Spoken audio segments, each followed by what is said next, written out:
close to 12 million cases and more than 5,40,000 deaths.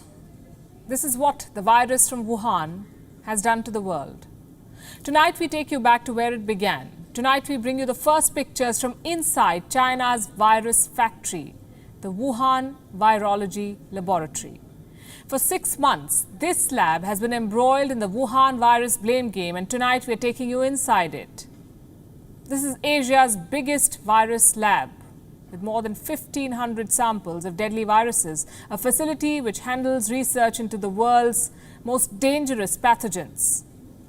The Wuhan Institute of Virology is situated in the Jiangxia district of Wuhan. Housed within this institute is the Wuhan National Biosafety Laboratory.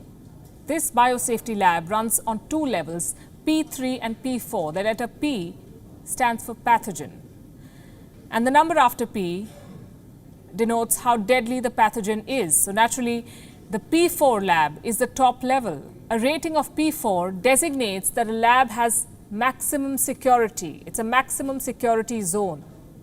The Wuhan lab is said to be among one of the few in the world with such a rating, P4. Only qualified personnel are allowed inside this P4 lab, or any P4 lab for that matter. These are the rules.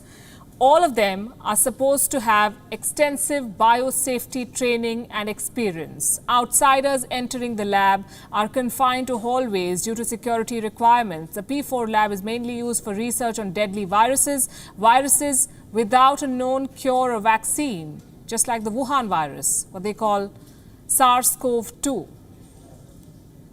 It is said that it takes nearly half an hour for an individual to enter and exit a lab like this. All personnel are required to wear positive pressure suits.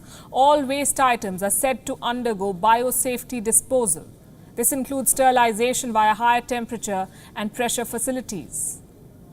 As I said, these are the rules. We cannot say how many of them are followed in this lab in Wuhan.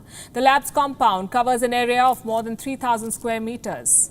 Its core area is said to be over 1,000 square meters. A comprehensive safety check is conducted every year. The decision to build this lab is said to have been taken after the SARS outbreak of 2003.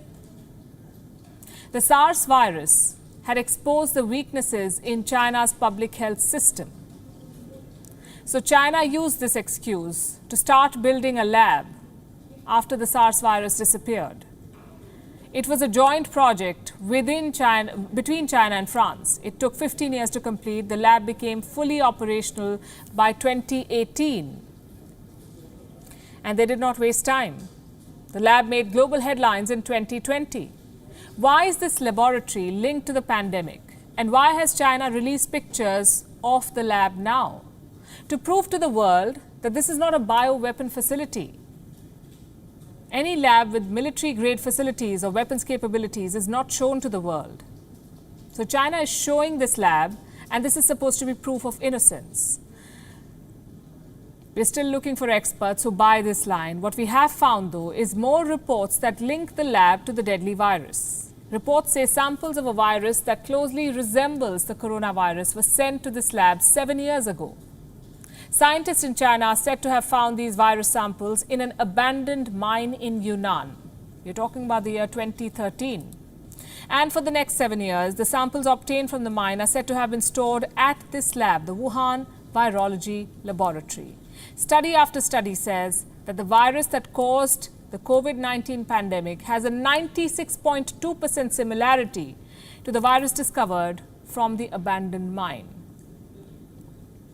Now, China has shown the world the inside of this lab, but it's not telling, there is no telling, how much has been hidden or destroyed.